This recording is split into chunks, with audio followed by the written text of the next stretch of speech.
আমার প্রিয় নবী মুহাম্মদ রাসূলুল্লাহ সাল্লাল্লাহু আলাইহি ওয়াসাল্লাম বর্তমান তিনি রয়েছেন রওজা মুবারক। জোরে বলেন রওজায়ে। যে রওজা মুবারকের মাটি হচ্ছে আরশ আজিম চাইতে অনেক গুণে দামি। আর জোরে বলেন না সুবহানাল্লাহ।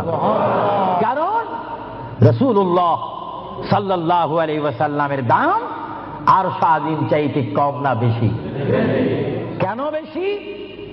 আরশ আজিমকে যদি প্রশ্ন করা হয়, কুরসিকে যদি প্রশ্ন করা হয়, লৌহে কলমকে যদি প্রশ্ন করা হয়, তোমাদেরকে যদি প্রশ্ন করে জানতে চাই তোমরা কি বলতে চাও? তোমাদেরকে আল্লাহ রাব্বুল আলামিন কি দ্বারা সৃষ্টি করেছে? লৌহে কলম আরশ আজিম সব কিছু জবাব দিবে। বেহেশত দুজক থেকে জবাব আসবে। আমাদেরকে আল্লাহ নবীজির পাসিনা গাম থেকে তৈরি করেছে। জোরে বলেন সুবহানাল্লাহ।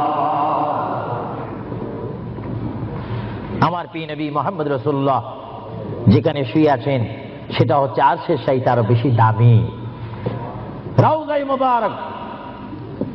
এই রওজা শরীফে রাসূলুল্লাহ যাওয়ার আগে আল্লাহ রাব্বুল আলামিন আমার প্রিয় নবীর কাছে মালাকুল মউত আজরাইল আলাইহিস সালামকে পাঠাইলেন। চিৎকার দিয়ে বলুন সুবহানাল্লাহ। আল্লাহর প্রিয় নবী তিনি কেমন নবী? আল্লাহর নবী তিনি মৃত্যুবরণ করেছেন, কিছুক্ষণের জন্য তিনি মৃত্যুবরণ করেছেন। আল্লাহর নবীর ওফাত হয়েছে, তিনি কিছুক্ষণের জন্য আল্লাহর নবীর ওফাত শরীফ হয়েছে।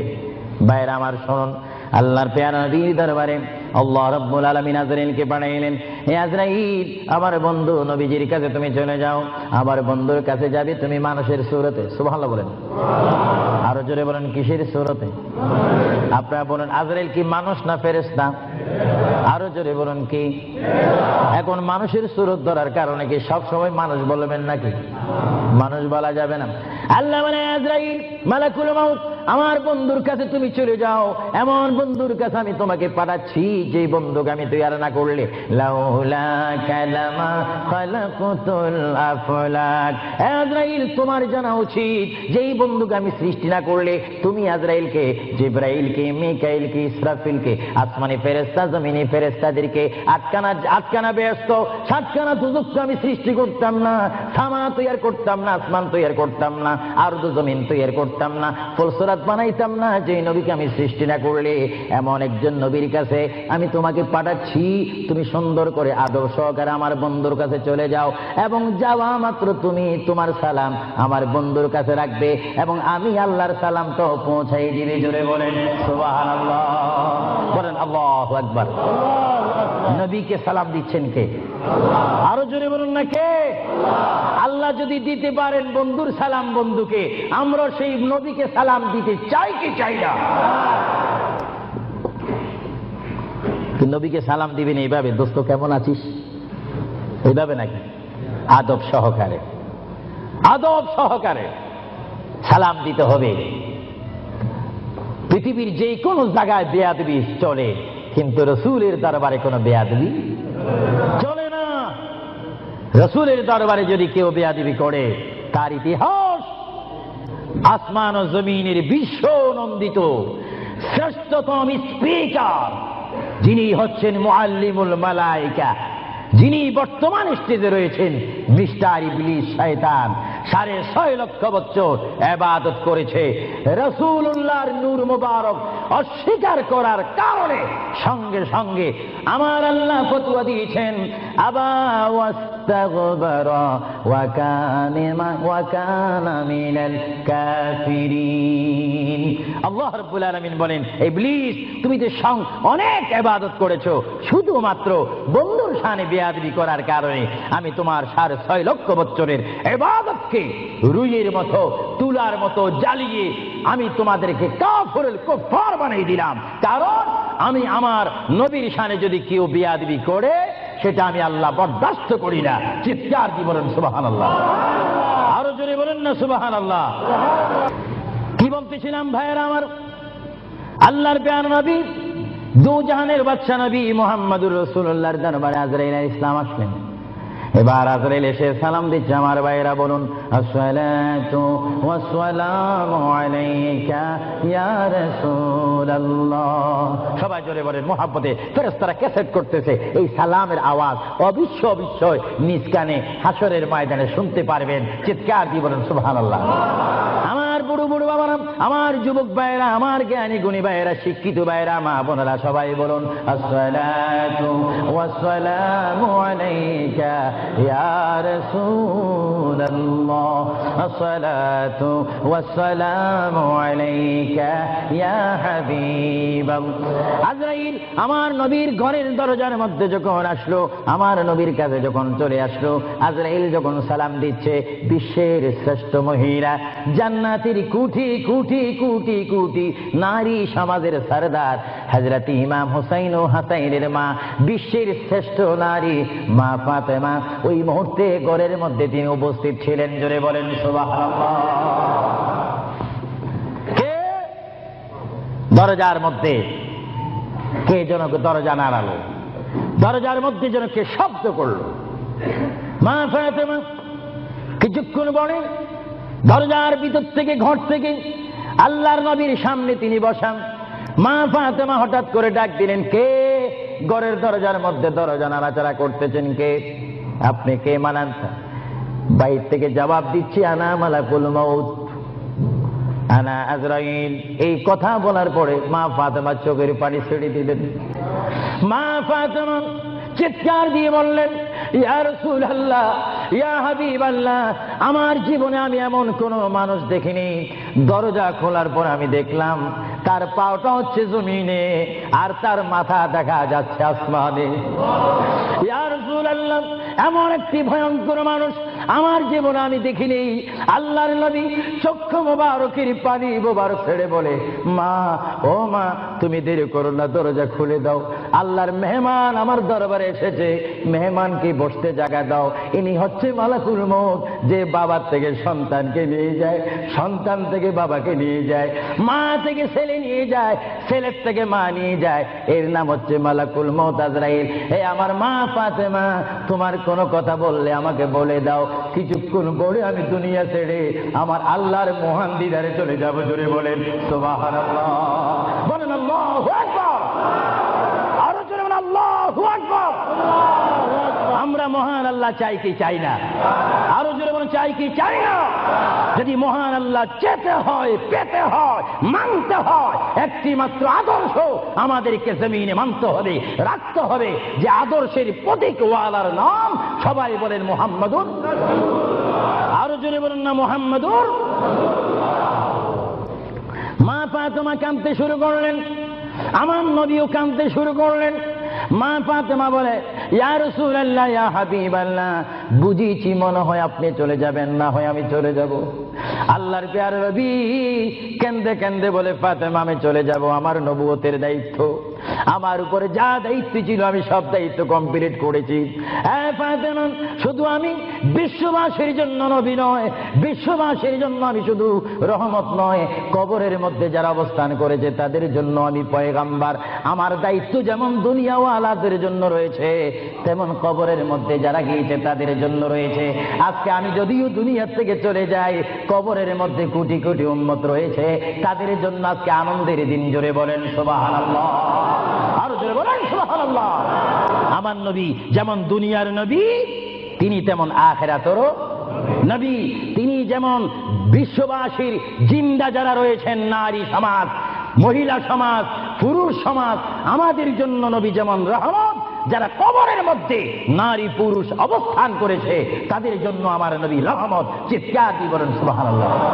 এই জন্য আমার আল্লাহ রাব্বুল আলামিন বলেন, 3,24,000 পয়গম্বর আদম থেকে শুরু করে ঈসা নবী পর্যন্ত কোন নবীর শানে আমি যে আয়াত ফিট করিনি, আমার আল্লাহ বলেন এই ধরনের আয়াত শুধু আমার নবীকে আমি দান করেছি। এই জন্য আমার আল্লাহ বলেন, আমার ভাইয়েরা বলুন, মা বোনেরা বলুন, বিসমিল্লাহির রহমানির রহিম। রহিম ওয়া মা আরসালনাকা ইল্লা রাহমাতান লিল আলামিন। আমার আল্লাহ বলে, হাবিব, হে আমার বন্ধু, হে মুহাম্মদুর রাসূলুল্লাহ, আপনাকে আমি আসমানের জন্য, জমিনের জন্য, আরশের জন্য, কুরসির জন্য, মানুষের জন্য, জিন জাতির জন্য, ফেরেশতার জন্য, আমার সৃষ্টির মধ্যে যত সৃষ্টি রয়েছে সকল সৃষ্টির মালিক হচ্ছে আমি আল্লাহ রাব্বিল আলামিন। আর সকল সৃষ্টির জন্য রহমত হচ্ছেন আপনি রহমতের আলামিন। হাবিব, আমি আল্লাহ, যেখানে আল্লাহর ক্ষমতা থাকবে সেখানে আপনার রহমতের ক্ষমতা অবশ্যই থাকবে। জোরে বলেন সুবহানাল্লাহ, বলেন আল্লাহু আকবার। যেখানে আমার আল্লাহ বলেন সেখানে মুহাম্মাদুর, আরো জোরে বলেন যেখানে আল্লাহ সেখানে মুহাম্মাদুর। প্রিয় ভাইয়েরা আমার, মুহাম্মদ রাসূলুল্লাহর দরবারে মালাকুল মউত অবস্থান করেছেন, উপস্থিত হয়েছেন, এসে গেল আল্লাহর প্যারা নবী মুহাম্মদ রাসূলুল্লাহ সাল্লাল্লাহু আলাইহি ওয়াসাল্লাম। মা ফাতেমাকে ডাক দিয়ে বলে, হে আমার কন্যা ফাতেমা, তোমাকে আমি জানিয়ে দিতে চাই আমার আর বেশি সময় নেই। তোমার যদি কোনো কথা থাকে তুমি আমাকে বলে দাও, আমি তোমার কথাগুলো শুনবো। মা ফাতেমা ইয়া রাসূলুল্লাহ বলে একটা চিৎকার মেরে ঘর থেকে বাইর হয়ে মসজিদে নববীর সামনে চলে গেল।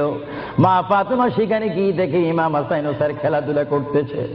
মা তার সন্তানকে ডাক দিচ্ছে, হাসাইন আর হুসাইন, তোমরা বুঝি এখানে তোমরা খেলাধুলা করতেছো?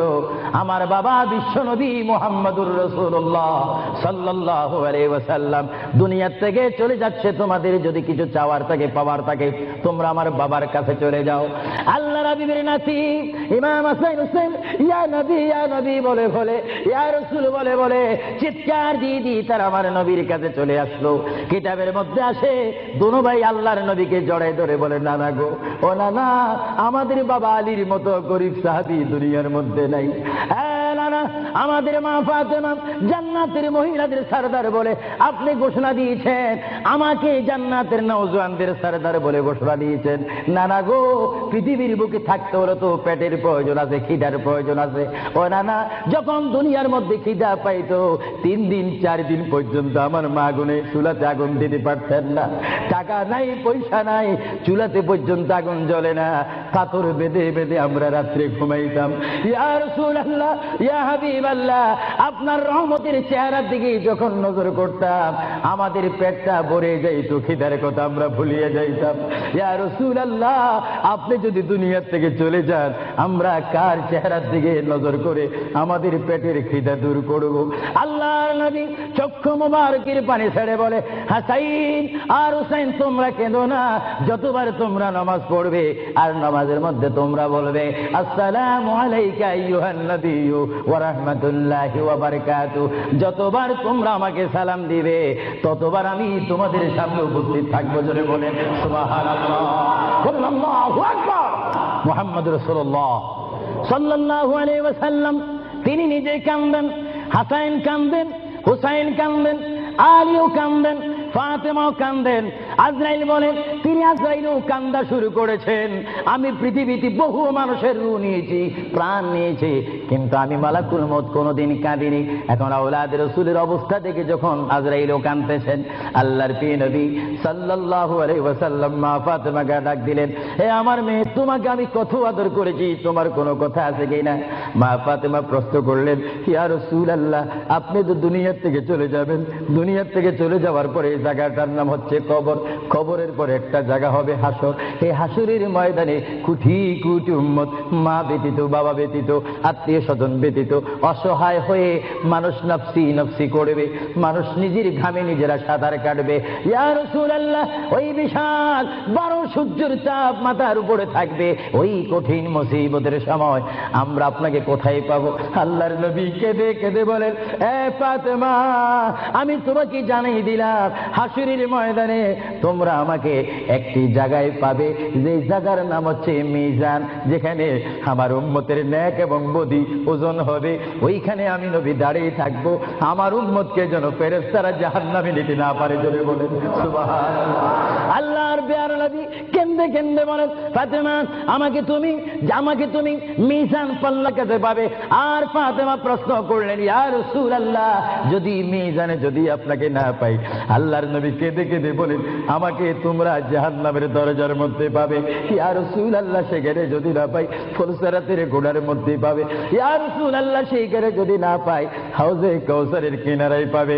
মা ফাতেমা কেঁদে কেঁদে বলেন, বাবা গো ইয়া রাসূলুল্লাহ, এতে টাইমে যদি চারটি জায়গার মধ্যে যদি আপনার উম্মত মুসিবতের মধ্যে পড়ে যায়, আপনার একা পক্ষে কিভাবে সম্ভব হবে তাদেরকে রক্ষা করার জন্য?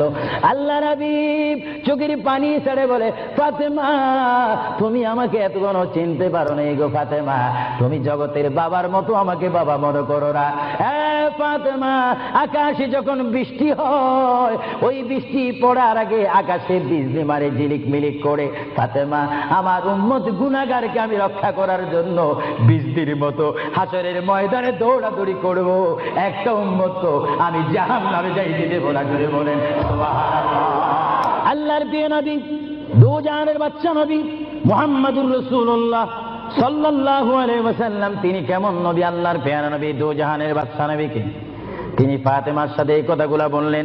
এই জন্য আমার ভাইয়েরা, যারা জ্ঞানী গুণী ভাইয়েরা রয়েছেন, জীবন পেয়েছি, জীবনটা পাওয়ার আগে মায়ের পেটের মধ্যে ছিলাম, মায়ের পেটে আসার আগে আমরা রুহ জগতের মধ্যে ছিলাম, রুহ জগতে আসার আগে আমরা কুদরতের মধ্যে ছিলাম। ভাইয়েরা আমার, প্রথম ছিলাম কুদরতের মধ্যে, তারপর আমি আপনি এসেছি আলমে আরওয়াহ রুহ জগতের মধ্যে, তারপরে বাবা এবং মায়ের মাধ্যমে আমরা এসেছি মায়ের পেটের মধ্যে। মার পেটকে আমরা বিশাল পৃথিবী মনে করেছিলাম, মায়ের পেট থেকে আমরা আসলাম ধরার বুকে জমিনের মধ্যে, আবার জমিন থেকে আমরা চলে যাব কবরের মধ্যে, কবরের মধ্য থেকে আমরা উঠবো হাসরের ময়দানে। হাসরের ময়দান কঠিন ময়দান হবে, যেই ময়দান নাম হাসরের ময়দান, যে ময়দানে 12টি সূর্যের তাপ এক মোড়ম হাতের উপরে থাকবে। নিজেরা নিজের গামী সাঁতার করবেন, ইয়া নাফসি ইয়া নাফসি বলে বলে আমরা চিৎকার মারবো সেই হাসরের ময়দানে, কঠিন মুসিবতের ময়দানে 50,000 বছর আপনাকে আমাকে অবস্থান করতে হবে। আর সেই কঠিন হাসরের ময়দানে আমার নবী নিজেই হাদিস শরীফের মধ্যে বলেন, শাফাআতি লিআহলিল কাবাইর মিন উম্মতি।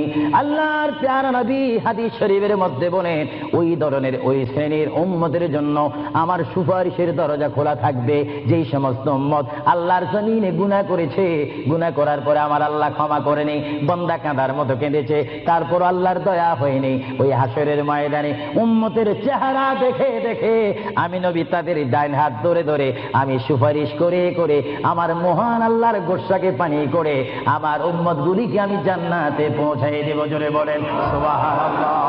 বলেন ইয়া রাসূলুল্লাহ। আরো জোরে বলেন না ইয়া রাসূলুল্লাহ। নবী বলেন, শাফাআতি লিআহলিল কাবাইর মিন উম্মতি। আমার গুনাহগার উম্মত, যাদের অন্তরে আমার প্রেম ভালোবাসা রয়েছে, আমি রাসূল পাখির মতো উড়িয়ে উড়িয়ে হাসরের ময়দানে আমার উম্মতগুলিকে আমি ডান হাতে ধরে ফুলসিরাত না দেখে মতো তাদেরকে আমি জান্নাতে পৌঁছাই দেব। বলেন না সুবহানাল্লাহ। এই ক্ষমতা রাসূলুল্লাহকে দিয়েছেন কে? আরো জোরে বলুন কে? এবার আমার নবী মালাকুল মউত আজরাইলকে ডাক দিলেন, মালাকুল মউত আজরাইল, তুমি তোমার কাজ করতে পারো। আজরাইল ইসলাম বলে, ইয়া রাসূলুল্লাহ, দেখেন আমার নবীর মউত কি রকম। আজকে অনেকে বলেন নবীর মরে গিয়েছে, ভালো কথা তারা জানেন না বলে এই কথা বলেন। আমি ভাই ফিতনা চাই না, ঝগড়া চাই না, কাটাকাটি চাই না, কিন্তু কেউ যদি কাউকে গালি দেয়, কিন্তু গালির যদি কিছু জবাব দেওয়া না হয়, তাহলে গালিটা সত্য হয়ে যায়। এর জন্য মাঝে মাঝে আমি কিছু বলি, কিন্তু ঝগড়া করা আমাদের ইসলামের দায়িত্ব নয়। আমাদের ইসলামিক দায়িত্ব হচ্ছে কু আনফুসাকুম ওয়া আহলিকুম নারা। আল্লাহ বলে, বান্দারে তুমি নিজেই জাহান্নামের আগুন থেকে বাঁচো, তোমার হালকে, তোমার জাতিকে, তোমার দেশকে বাঁচাও। তুমি নিজেও জাহান্নামের আগুন পছন্দ করো না, কেউ যাক সেটাও পছন্দ করো না, নিজেও জাহান্নাম থেকে মুক্তি দিয়ে জান্নাত অবস্থান করো, অপরকেও জান্নাতে যাওয়ার দাওয়াত দিয়ে দাও। জোরে বলেন সুবহানাল্লাহ। হ্যাঁ ভাইরা আমার, আল্লাহ রাব্বুল আলামিনের প্রিয় নবী মুহাম্মদুর রাসূলুল্লাহ সাল্লাল্লাহু আলাইহি ওয়াসাল্লাম আজরাইলকে বললেন, আজরাইল এবার তোমার কাজ তুমি করো। আজরাইল বলে, হুজুর আমি ততক্ষণ পর্যন্ত কাজ করব না যতক্ষণ পর্যন্ত আপনি ইজাজত না দিবেন। সুবহানাল্লাহ। কি চাচ্ছেন? ইজাজত, হুকুম চাচ্ছেন। হুজুর আপনি যদি হুকুম না করেন, আপনার প্রাণটি নেওয়ার ক্ষমতা আমার নেই। মহান আল্লাহ রাব্বুল আলামিন আমাকে আপনার দরবারের আদব শিক্ষা দিয়েছে। আপনাকে যদি কবরে যেতে হয় আর সেখান থেকে যদি হাসর উঠতে হয়, অবশ্যই আমি যেন আপনার থেকে হুকুম নিই, এজাজত নিই। যদি হুকুম এজাজত না নিয়ে যদি প্রাণটা নিয়ে যাই, তাহলে আমার ক্ষমতা আল্লাহ চিনিয়ে নেবেন। চিৎকার দিয়ে বলেন সুবহানাল্লাহ। আল্লাহর প্যারা নবী চক্ষু মোবারকের পানি মোবারক ছাড়লেন। ভাইয়ের আমার, পৃথিবীর কোন মানুষ ঈমান নিয়ে মরে যদি তার মুখে কলমা থাকে, জোরে বলেন কি থাকে? কলমাটা আপনারা সবাই বলুন, লা ইলাহা ইল্লাল্লাহ। জোরে, লা ইলাহা ইল্লাল্লাহ, লা ইলাহা ইল্লাল্লাহু মুহাম্মাদুর রাসূলুল্লাহ। ঈমানের টাইমে যেমন আল্লাহর নাম আপনার মুখে আসতে হবে, পুরুষ বলেন আর মা বোনেরা বলেন, প্রত্যেকের মুখে যেমন মৃত্যুর টাইমে আল্লাহর নাম আসতে হবে, তেমনি ভাবে সঙ্গে সঙ্গে নবীর নামও আসতে হবে কি হবে না? নবীর নাম বাদ দিয়ে কলমা পড়া হবে না। আল্লাহর প্যারা নবী, দু জাহানের বাচ্চা নবী, তিনি ইন্তেকাল, তার মৃত্যু হবে, তিনি দুনিয়ার থেকে চলে যাচ্ছেন। তিনি কোন কলমা পড়েছেন? আল্লাহর প্যারা নবী দুনিয়ার থেকে চলে যাওয়ার টাইমে তিনি এই কলমা পড়েছেন, এই কথা বলেছেন। আমার ভাইয়েরা বলেন, রব্বি হাবিলি উম্মতি, রব্বি হাবিলি উম্মতি। আল্লাহ, আমি এখন পৃথিবীর থেকে চলে যাব, যাওয়ার টাইমও তোমাকে ডাক দিচ্ছি, রব্বি, হে আমার রব, রব্বি, হে আমার আল্লাহ, হাবিলি উম্মতি, তোমার কাছে আর কিছু চাই না, আমার উম্মত গুলাকে মাফ করে আমাকে দিয়ে দাও। জোরে বলেন সুবহানাল্লাহ, বলেন আল্লাহু আকবার।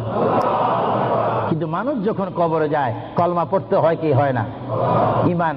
কিন্তু আমার নবী যদি আমাদের মতো মানুষ হয়ে থাকেন, তিনি কাল কলমা পড়ে কবরে গিয়েছেন। প্রশ্ন বুঝতে কোনো কষ্ট হয়? আমরা তো কলমা পড়ি কোথায় যেতে চাই? কবর। জোরে বলুন, আমরা কি পড়তে হবে? কলমা শরীফ পড়ে অবশ্যই আমাদেরকে যেতে হবে কোথায়? কবরে। কিন্তু আমার নবী যদি আমাদের মতো মানুষ হয়ে থাকেন, তাহলে মুহাম্মদুর রাসূলুল্লাহ কি তার কলমা পড়ে তিনি কবরে গিয়েছেন? আল্লাহর নবীর কলমা ছিল লা ইলাহা ইল্লাল্লাহু ইন্নী রাসূলুল্লাহ। চিৎকার দিয়ে বলেন সুবহানাল্লাহ। আল্লাহর নবী বলেছেন, লা ইলাহা ইল্লাল্লাহ, আল্লাহ ছাড়া কোনো মাবুদ নাই, ইন্নী রাসূলুল্লাহ, নিশ্চয় নিশ্চয় আমি আল্লাহর রাসূল। জোরে বলেন সুবহানাল্লাহ। এই জন্য সমাজে রয়েছে, নিজে যাকে বড় বলে বড় সেই নয়। বলেন, নিজে যাকে বড় বলে বড় সেই নয়, দশে যাকে বড় বলে বড় সেই হয়। আল্লাহর নবী বলে, তোমরা যদি নিজকে নিজে বড় বলো তোমরা বড় হবে না, কিন্তু আমার বেলায় এটা ব্যতিক্রম। আমি নিজকে নিজে বলতেছি ইন্নী রাসূলুল্লাহ, আমি আল্লাহ রসুল। আমাকে যারা মানবে তারা সাহাবী জান্নাতি, আমাকে যারা মানবে না তারা বেদিন, তারা জাহান্নামী। জোরে বলেন সুবহানাল্লাহ। আল্লাহর প্রিয় নবী উম্মতি উম্মতি বলে কাঁদতেছেন। কেঁদে কেঁদে তিনি আজরাইলকে হুকুম দিলেন, আপনার কাজ আপনি করতে পারেন। আজরাইল ইসলাম আল্লাহর প্রিয় নবীর সিনা মুবারকের উপর হাত রাখলেন। হাত মুবারক রাখার পরে এই মুহূর্তের মধ্যে আল্লাহর নবী, দু জাহানের বাদশা নবী, তিনি একটা চিৎকার মারলেন, ও ভাই আজরাইল তুমি কি করতেছো? ইয়া রাসূলুল্লাহ, আপনার রূহ মুবারক আমি বাহির করতেছি। আজরাইল তুমি কি করতেছো? ইয়া রাসূলুল্লাহ, আপনার রূহ মুবারক আমি নিয়ে যাচ্ছি। আমার নবী চিৎকার দিয়ে বলে, ভাই আজরাইল, তোমাকে একটু আমি অনুরোধ করে তুমি একটু দেরি করো, তুমি আমার বুকের উপরে কি রেখেছো? ইয়া রাসূলুল্লাহ, আপনার বুক মুবারকের উপর আমি শুধু হাতটা রাখলাম। আজরাইল তুমি বুঝি হাত রেখেছো? আমার অনুভব হয় যেন 7টা আসমান আর 7টা জমিন আমার বুকের মধ্যে দিয়েছো। আজরাইল, 7টা আসমান আর 7টা জমিন যেন তুমি আমার বুকের উপরে দিয়েছো। এই মৃত্যুর যন্ত্রণা আমি সহ্য করতে পারি না। তবে তোমাকে আমি অনুরোধ করি, আমার উম্মত গুনাহগার হবে, আমার উম্মত বদকার হবে, আমার উম্মত আমাকে না দেখে দেখে ইয়া নবী ইয়া রাসূল বলবে, আমার উম্মতরা তোমার এই কষ্ট সহ্য করতে পারবে না। আজরাইল, তোমাকে আমি অনুরোধ করে গেলাম, কিয়ামত পর্যন্ত যত কোটি কোটি উম্মত পৃথিবীর বুকে মৃত্যুবরণ করবে, সকলের কষ্টটুকু তুমি আমাকে দিয়ে দাও। আমি নবী আমি সহ্য করব, তবু আমার উম্মত সহ্য করতে পারবে না। জোরে বলেন সুবহানাল্লাহ। আল্লাহ নবী কেঁদে কেঁদে যখন বলেন, এই মুহূর্তে আজরাইল বলে, ইয়া রাসূলুল্লাহ, ইয়া হাবিবাল্লাহ, আপনাকে আমি একটা কথা জানাই দিতে চাই, যারা আপনার আশিক, যারা আপনার গোলাম, যারা আপনার প্রেমিক, যারা কোরআন শরীফ পড়ে, যারা দুরূদ শরীফ পড়ে, যারা নামাজ পড়ে, আল্লাহর সাথে কাউকে শরীক করে না, নবীর সাথে বেয়াদবি করবে না, আউলিয়া কেরামের সাথে বেয়াদবি করবে না, ইয়া রাসূলুল্লাহ, তাদের মধ্যে আল্লাহ এমন একটা ঈমানের স্পিরিট দিবে, তাদের সামনে যখন আমি চলে যাব, চুম্বক চুম্বককে দেখলে যেমনি ভাবে একে অপরকে আকর্ষণ করে, ইয়া রাসূলুল্লাহ, এমনি ভাবে আপনারা আশিকদের রূহ আমি নেব, তারা নিজেও বলতে পারবে না। ময়দার বিদ্যুৎ থেকে একটা চুল বাহির করতে যেমনি ভাবে ময়দা ডিস্টার্ব হয় না, ইয়া রাসূলুল্লাহ, আপনার চেহারা মোবারক তাদের সামনে আমি তুলে ধরবো, আপনার চেহারা দেখে দেখে আপনার উম্মতরা কলমা পড়তে পড়তে কবরের মধ্যে চলে আসবে। জোরে বলেন সুবহানাল্লাহ, বলেন আল্লাহু আকবার। আল্লাহর প্যারা নবী মুহাম্মদ রাসূলুল্লাহ রূহ মুবারক নেওয়া হলো। বুঝেন, যদি নবীও চলে যেতে হয়, সেখানে তো আপনার থাকার কোনো ব্যবস্থা নেই।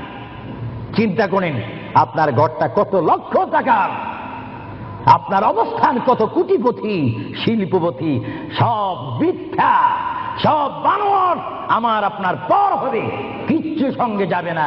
একমাত্র রাসূলুল্লাহর সুন্নাত, আল্লাহর হুকুম, রাসূলুল্লাহর আদর্শ আমার আপনার কবর ও হাসরের নাজাতের ফয়সালা হবে। চিৎকার দিয়ে বলেন সুবহানাল্লাহ। মুহাম্মদ রাসূলুল্লাহর রূহ মুবারক নেওয়া হলো, নিয়ে গেলেন। সাহাবায়ে কেরামের মধ্যে চিৎকার শুরু হলো, প্রিয় নবী চলে গেলেন। আল্লামা শেখ আব্দুল হক মুহাদ্দিস দেনবী মাদারিসুন নবুয়তের মধ্যে তিনি বলেন, বিশ্বের শ্রেষ্ঠতম ক্লাস নম্বর 1 মুহাদ্দিস, যার সিনার মধ্যে লক্ষ লক্ষ হাদিস মুখস্থ ছিল। তিনি মাদারিসুন নবুয়ত ফারসি কিতাবের মধ্যে তিনি লেখেন, মুহাম্মদ রাসূলুল্লাহর রূহ মুবারক যখন নেওয়া হলো, আল্লাহর পেয়ারা হাবিবের রূহ মুবারক নিয়ে আসমানে আজরাইল প্রথম আসমানে চলে গেলেন। জোরে বলেন কোথায়? প্রথম আসমানে গেল, দ্বিতীয়, তৃতীয়, চতুর্থ, পঞ্চম, ষষ্ঠ, সপ্তম আসমানে যখন চলে গেল, ওই সপ্তম আসমানে যাওয়ার পরে আল্লাহ রাব্বুল আলামিন হাকামুল হাকিমিনের ওই পাঠানো আজরাইল তিনি চিৎকার দিলেন ফেরেশতাদের মহলের মধ্যে গিয়ে, ফেরেশতাদের কাছে গিয়ে তিনি একটা চিৎকার দিলেন, এই ফেরেশতারা তোমরা একটু আমাকে বিপদ থেকে রক্ষা করো, আমি জীবনে অনেক রূহ নিয়েছি, কিন্তু এমন একটা চিন্তা অনুভব করিনি, মুহাম্মদ রাসূলুল্লাহর রূহ মুবারক আমার হাতের মধ্যে, এই রূহুর নূরের তাজাল্লি আমি সহ্য করতে পারছি না, তোমরা এই নূরটা একটু গ্রহণ করো। ফেরেশতারা জবাব দিচ্ছে, এ আজরাইল, মুহাম্মদ রাসূলুল্লাহর রূহ মুবারক জায়গার মধ্যে এখানে কোনো জায়গা নাই। এইভাবে আজরাইল আরশ, কুরসি, লৌহ কলম সব জায়গার মধ্যে গেলেন, লাহুতে গেলেন, মালাকুতে গেলেন, রূহ মুবারক কোথাও রাখার জায়গা নাই। কিছুক্ষণ পরে আমার আল্লাহ ডাক দিয়ে বলে, আজরাইল, আমার বন্ধুর রূহ মুবারক তোমাকে আনার জন্য বললাম, শুধু একটু পরীক্ষা করলাম, বিশ্ববাসীকে শিক্ষা দিয়ে দিলাম। হে আজরাইল, আমার বন্ধুর রূহ মুবারক, বন্ধুর বডি ছাড়া দ্বিতীয় কোনো জায়গা রাখিনি এই বন্ধুর রূহ মুবারক রাখার জন্য।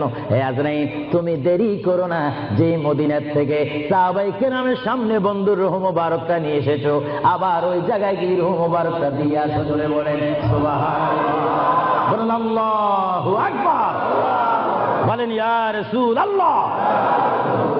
এটা হুকুম কার? রূহ মুবারকটা আবার নিয়ে আসলো।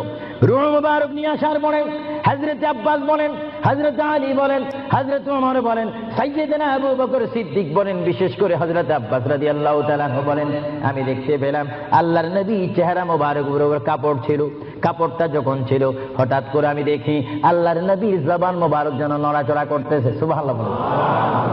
হযরতে আব্বাস বলেন, আমি ওমরকে ডাক দিলাম, সাইয়্যিদনা আবু বকরকে ডাক দিলাম, হে সাহাবীরা, তোমরা কেঁদো না, আল্লাহর নবী মরে নেই, আল্লাহর নবী মৃত্যুবরণ করতে পারে না, আল্লাহর নবী যদি মরে যায় আল্লাহর রহমত শেষ হয়ে যাবে।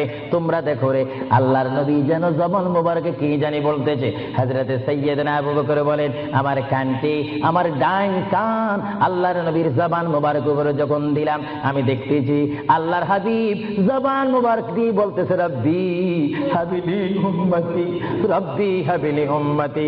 আল্লাহর হাবিবের সাহাবায়ে কেরাম চিৎকার মারি বলে, আল্লাহর নবী মরতে পারে না।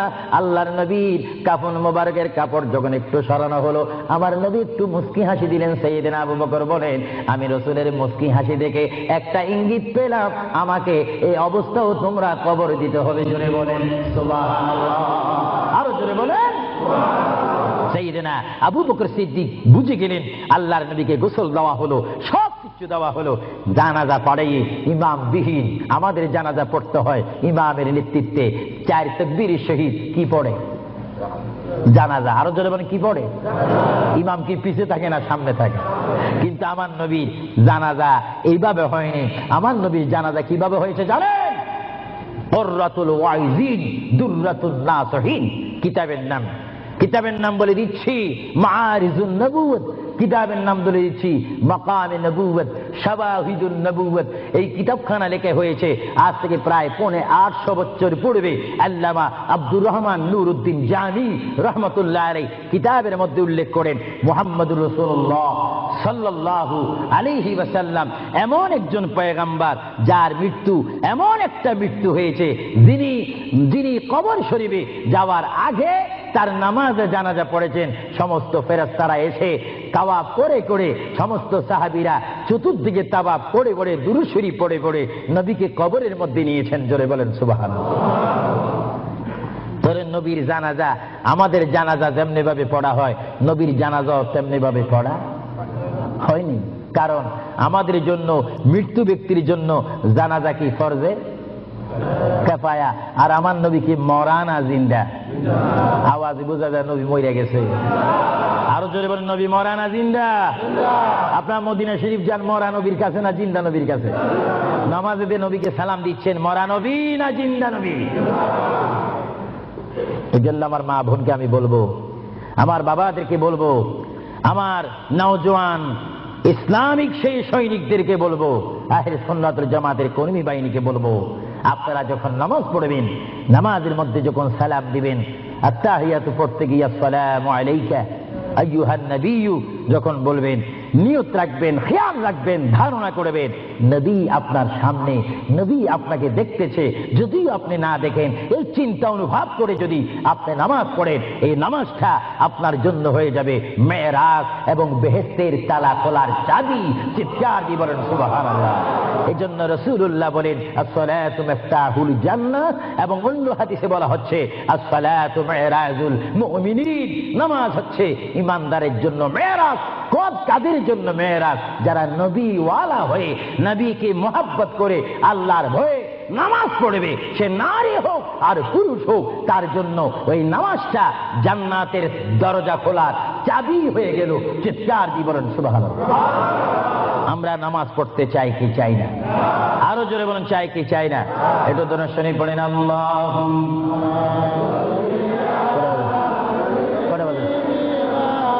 মাওলানা মুহাম্মদ ওয়া আলা আলি সাইয়্যিদিনা। এটা জোরে জোরে মুহাব্বতে বলুন আল্লাহ।